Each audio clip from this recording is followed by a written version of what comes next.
Tiago, capítulo 1, versos 5 e 6.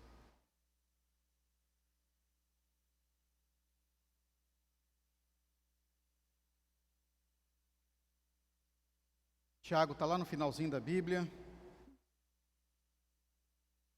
Nos diz assim as Escrituras: E se algum de vós tem falta de sabedoria, peça a Deus, que a todos dá liberalmente, e o não lança em rosto, e ser-lhe-á dada. Peça, porém, com fé. Repita comigo: com fé. Em nada duvidando, porque o que duvida é semelhante à onda do mar, que é levada pelo vento e lançada de uma para outra parte. Amém. Podem tomar assento, por gentileza.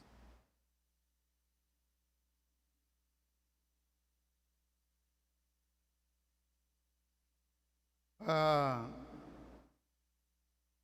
mensagem desta manhã, nós vamos compartilhar sobre o tema Fé na Verdade. O texto que acabamos de ler do apóstolo Tiago, endereçada a sua carta à igreja, tem como propósito enriquecer, motivar, mover a igreja naquele tempo e agora, por consequência, a palavra, como palavra de Deus até nós, detém a mesma sorte, ou seja, o mesmo objetivo, que é trazer a igreja, eu e você, a entendimento de que nós precisamos estar firmados na fé. Como acabamos de ouvir aqui no início, quando a palavra nos foi passada, nós estamos no ano em que o tema é fé. E a fé não dá para ser aquela fé titubeante. Essa que o texto fala aqui, que é a fé em dúvida. E aí há uma parábola, uma comparação aqui muito importante, porque o que duvida é semelhante à onda do mar, que é levada pelo vento e lançada de uma parte para outra. Ou seja, não tem controle sobre si. Quando fala-se aqui que não há controle sobre a sua vida, é que ele está vivendo as consequências do destino. As consequências do destino advêm do resultado das semeaduras, que a palavra de Deus fala com clareza: tudo que o homem semear, isso também ceifará. Então, aquele que não está fundado na fé, ele está vivendo as consequências da semeadura simplesmente.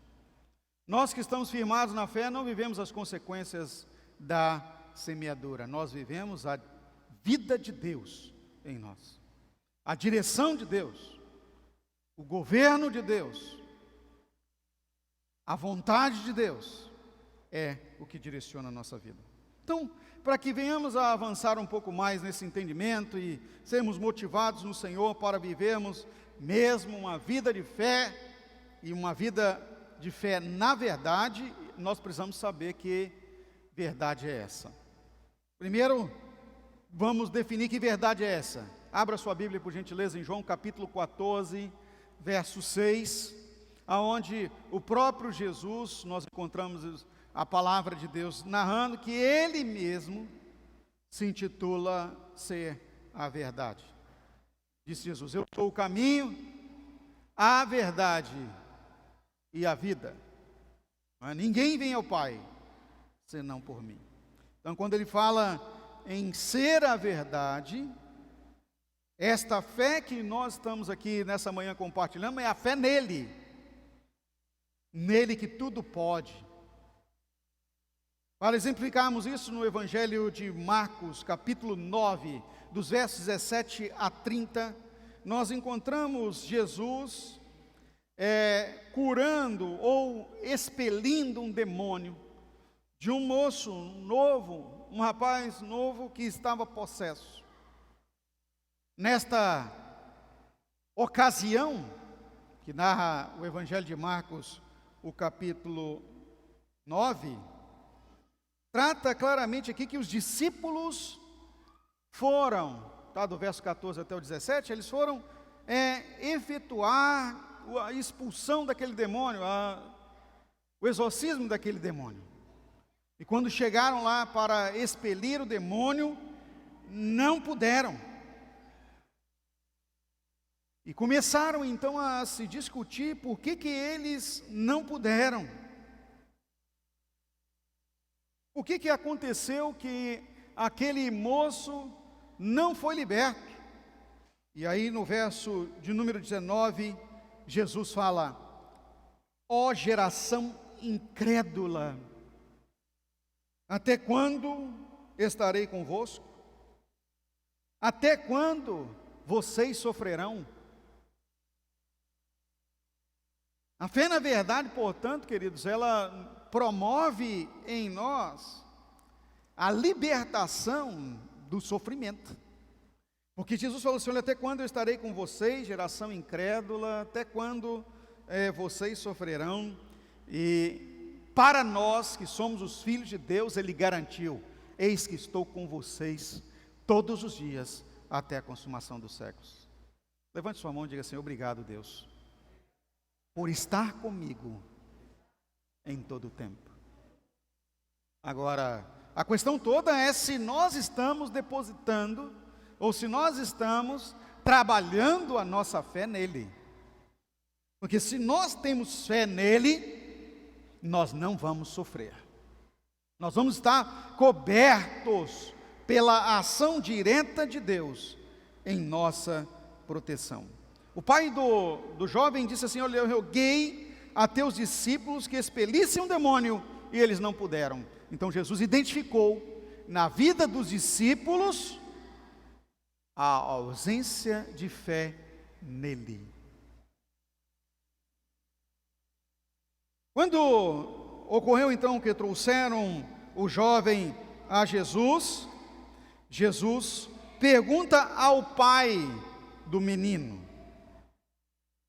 o que havia acontecido com ele, estava acontecendo com aquele rapaz. E ele foi então, contou: olha, o demônio quando pega, o joga na água, ou o joga no fogo, joga no chão, e ele está definhando. Então Jesus falou: tragam-no. E quando trouxeram na presença de Jesus, aconteceu exatamente as coisas que o pai disse.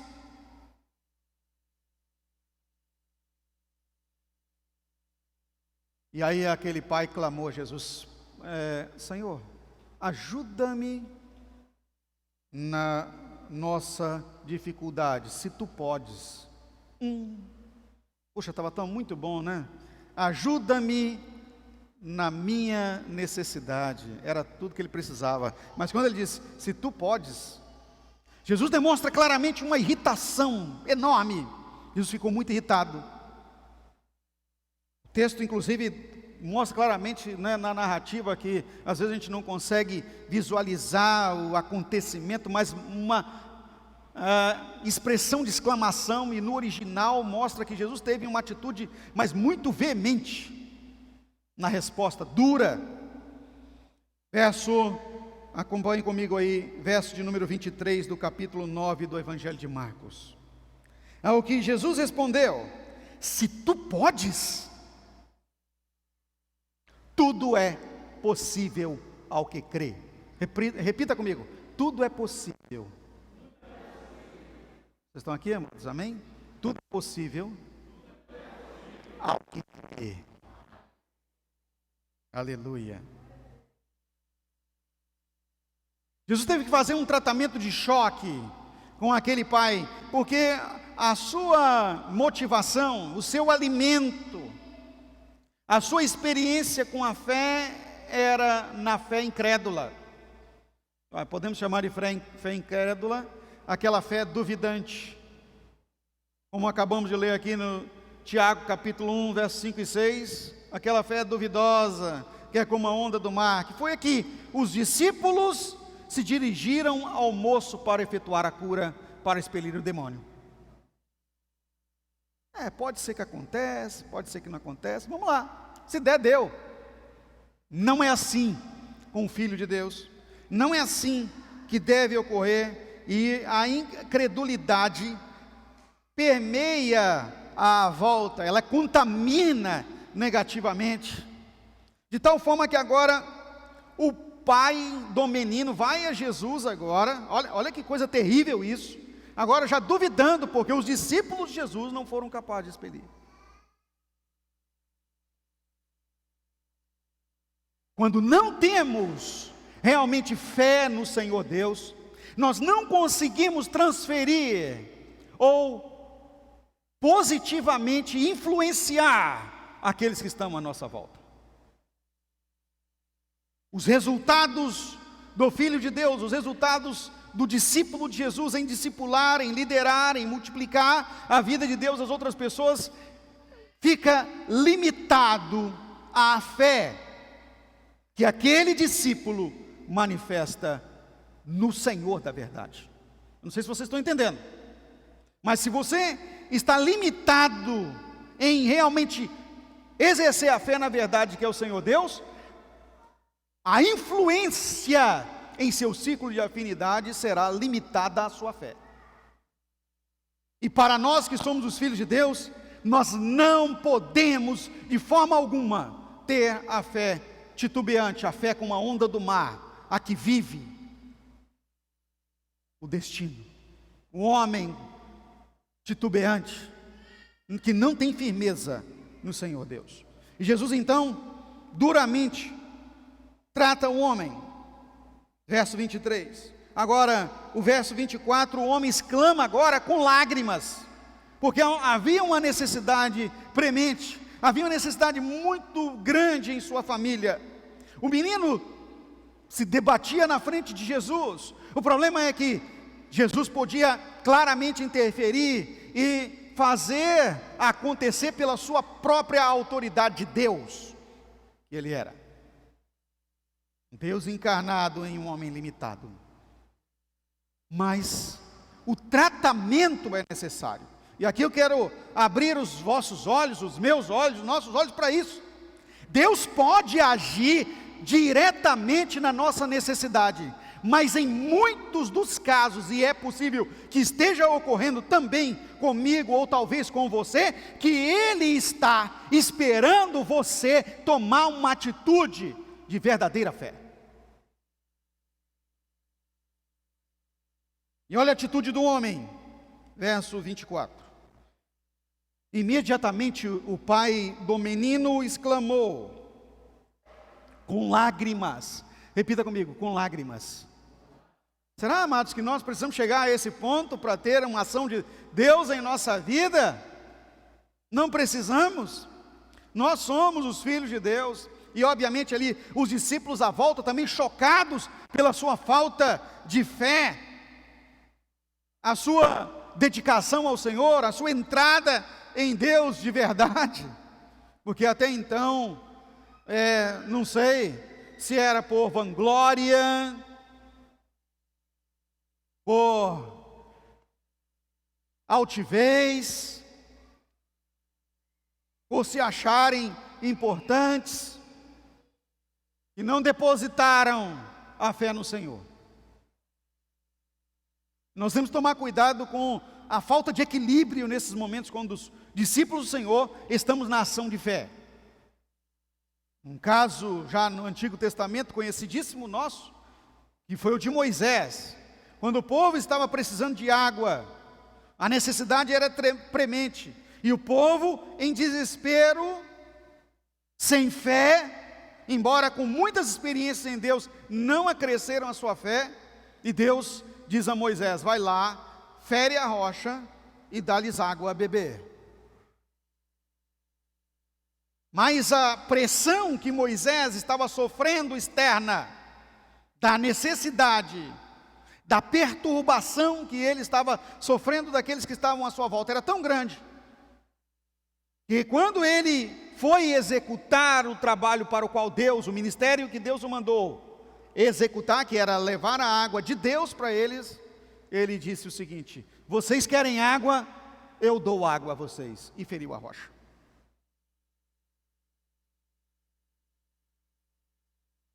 O problema de Moisés foi que ele executou a obra de Deus por si mesmo. E provavelmente aqui o que dá a entender é que os discípulos estavam nessa mesma toada. Mas o homem disse com lágrimas: eu creio, ajuda-me na minha incredulidade. Tem outra tradução que vai dizer na minha falta de fé, a mesma coisa. Na minha incredulidade. E Jesus então, vendo a multidão, olha só, Jesus então, vendo a multidão que concorria, agora, não por causa dos incrédulos, mas por causa daqueles que precisavam crer, ele repreendeu o espírito imundo, dizendo: espírito mudo e surdo, eu te ordeno, sai deste jovem e nunca mais torne a ele. Verso 26, e ele clamando e agitando muito saiu, deixando o jovem como morto, a ponto de muitos virem a dizer: morreu. Mas Jesus, tomando-o pela mão, o ergueu e o levantou. Aleluia.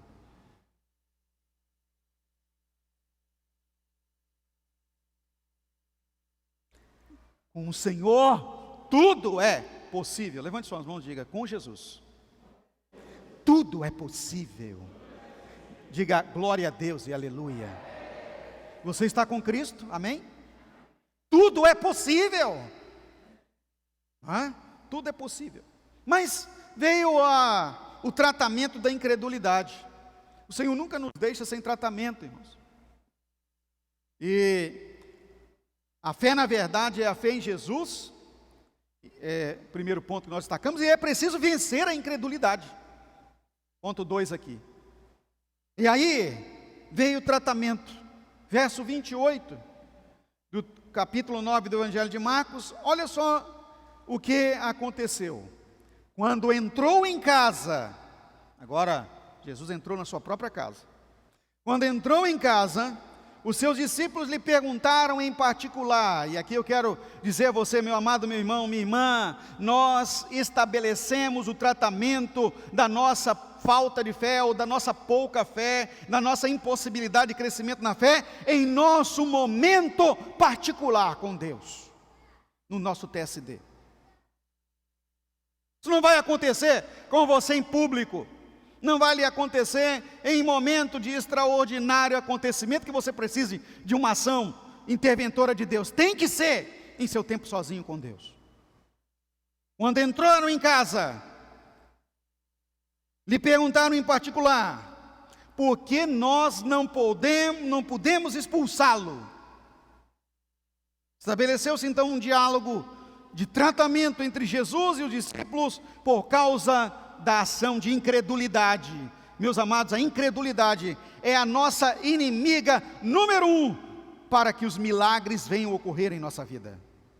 E o pior, não só em nossa vida, mas daqueles que estão em nosso círculo de influência, de discípulos, família, colegas, aqueles que dependem de nós, porque o Senhor nos colocou aqui nessa terra para fazer diferença enquanto por aqui estivermos. Não podemos expulsá-lo, por quê? Jesus disse: esta casta não pode sair, senão por meio de oração e de jejum. Uau! Há um elemento que nutre a nossa fé. Há um elemento especial que os filhos de Deus, os discípulos de Jesus, devem continuamente estar executando para si, no intuito de aperfeiçoarem na fé, de estarem nutridos como um fortificante espiritual para os enfrentamentos de situações adversas espiritualmente. Jejum e oração. Se não houver esse suplemento, essa atividade espiritual especial na vida do Filho de Deus, você será filho de Deus, mas vai viver como um filho de Deus comum, como um que não tem o elemento essencial, a fé no Senhor Jesus, para prover nessa terra libertação dos cativos.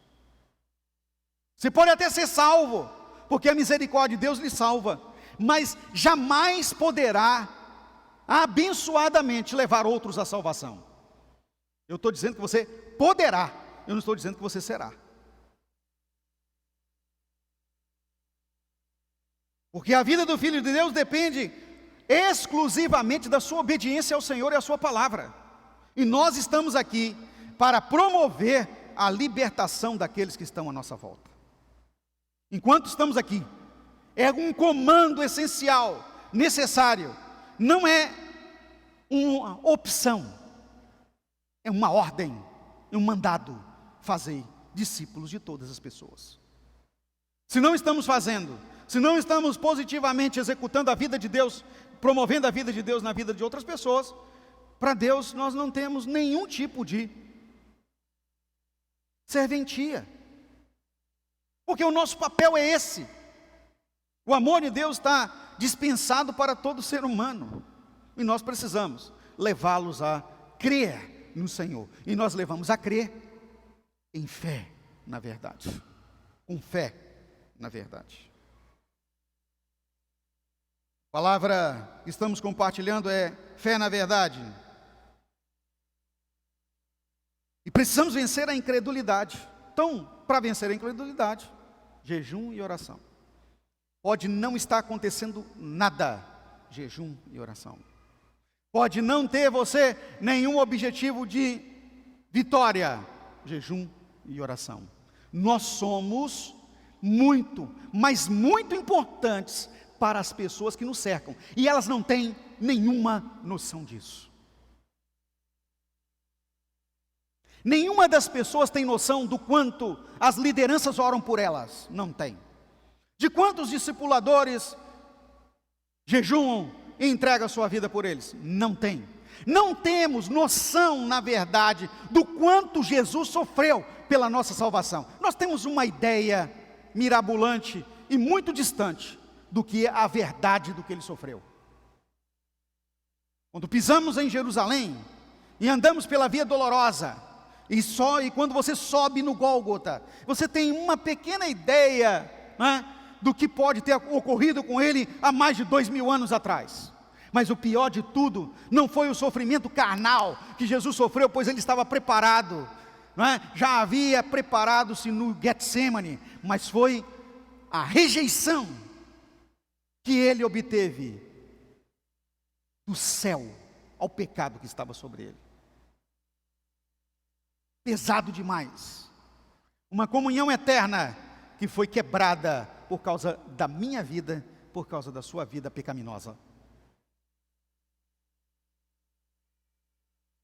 Quando Jesus afirma está consumado na cruz, é que todo o pecado que estava na humanidade estava sobre ele, e agora nele estava aniquilado. Misericórdia. Irmãos, a acusação do diabo, a consciência pesada, os problemas que nós sofremos pela pressão do erro e do pecado são terríveis na nossa emoção e no nosso físico. Agora imagina o pecado de toda a raça humana, desde Adão até os fins dos tempos em cima de uma pessoa. Foi isso que Jesus sofreu, não tem como nem mensurarmos. Por que me desamparaste? Elohim, Elohim, Deus meu, por que me desamparaste? Deus não tem nenhuma, mas nenhuma aproximação, relacionamento ou compromisso com o pecado. Ajuda-me a vencer a minha incredulidade. Jesus sabia que era impossível que ele pudesse ser recuperado se não viesse a experimentar o milagre em sua vida. E aí então Jesus cura o moço, repreende o demônio, mostra a todos o que se tem que fazer. Tito capítulo 1, verso 2. Vou ler aqui na Nova Versão Internacional. O apóstolo Tito escreve, ou compartilhou, na verdade, né? Quem escreveu foi Paulo, mas Tito compartilhou a carta que recebeu de Paulo conosco, dizendo: fé e conhecimento que se fundam na esperança da vida eterna, o qual o Deus que não mente prometeu antes dos tempos eternos. Essa tradução da Nova Versão Internacional fortíssima, que Deus mesmo prometeu antes dos tempos eternos, ou seja, antes de trazer a eternidade à existência, porque o livro do profeta Isaías fala que ele é o Gênesis, né? É o genitor da eternidade. O seu nome será maravilhoso, conselheiro, Deus forte, Pai da eternidade, ou seja, a eternidade foi gerada nele. Ele diz aqui, antes dos tempos eternos, ou seja, antes de gerar a eternidade, fé e conhecimento já se fundamentavam nele. Uau! E aqui nós precisamos colocar a nossa esperança, nossa segurança, perseverança nele.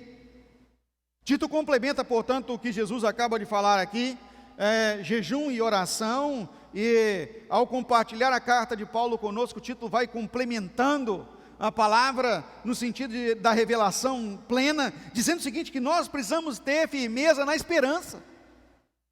Queridos, qual é a esperança que nos nutre como filhos de Deus? É que nós sabemos o que Ele prometeu. Ele vai voltar, Ele vai voltar para buscar o que é seu, Ele vai voltar para estar plenamente conosco, a igreja. Ele deixou em nós o Espírito Santo com dádiva suficiente, poder divino suficiente, dons ministeriais e dons especiais suficientes para influenciarmos positivamente na fé aqueles que estão à nossa volta. E agora, com fundamento na esperança, nós podemos manter em jejum e oração a fé na verdade, que é o próprio Cristo. Esse fundamento nós não podemos esquecer, porque nós estamos esperando com fé. E uma vez estamos esperando, a nossa vida na esperança é na esperança no Filho de Deus. E a palavra nos alerta: tende fé em Deus. Irmãos, o que Deus falou, Ele vai prometer. Passará, pode passar sim, e passará o céu e a terra, mas as palavras do Senhor, disse o próprio Jesus, jamais passarão. Portanto, finalizando, nós precisamos, irmãos, nos nutrir em jejum e oração. É sacrificial, mas nós também precisamos nutrir no alimento da esperança. E o alimento da esperança nós recebemos pela ministração da palavra, nós recebemos pelo relacionamento e na vivência com os nossos irmãos que são esperançosos, com as lideranças, pois o Senhor determinou que desde os tempos antepassados, antes da eternidade, que Ele prometeu, Ele vai cumprir. Que Deus prospere essa palavra na sua vida. Tende fé em Deus, no nome de Jesus. Nos coloquemos de pé, por gentileza.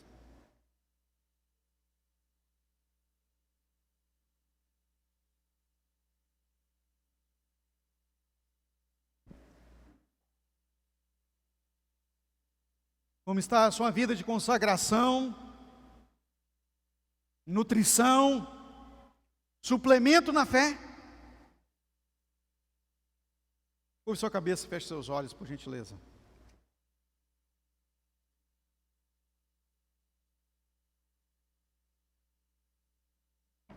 Senhor Deus, no nome de Jesus, nesta manhã, nós louvamos ao Senhor pelo privilégio, Deus, privilégio de estarmos, ó Deus, aqui, de termos sido movidos pelo Espírito Santo para recebermos, Pai, a palavra da esperança.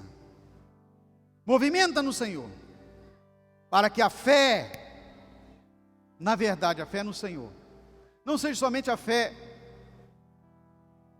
titubeante, mas seja a fé de verdade. Não como a onda do mar tocada pelo destino do vento, mas sedimentada, fé fortificada, perseverante,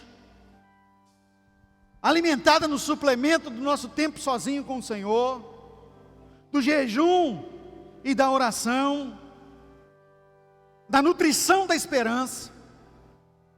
Nos ajuda, Senhor, a ir mais e além, nos aprofundar em relacionarmos-nos conosco de verdade, Senhor, não sendo apenas ouvintes esquecidos, mas cumpridores das Escrituras. Perdoa a fraqueza, a fragilidade, a incredulidade, fortifica a esperança, movimenta-nos, Senhor, na fé, não deixa-nos negligentes com aqueles que estão à nossa volta. Nos ajuda, Pai, no nome de Jesus. Amém.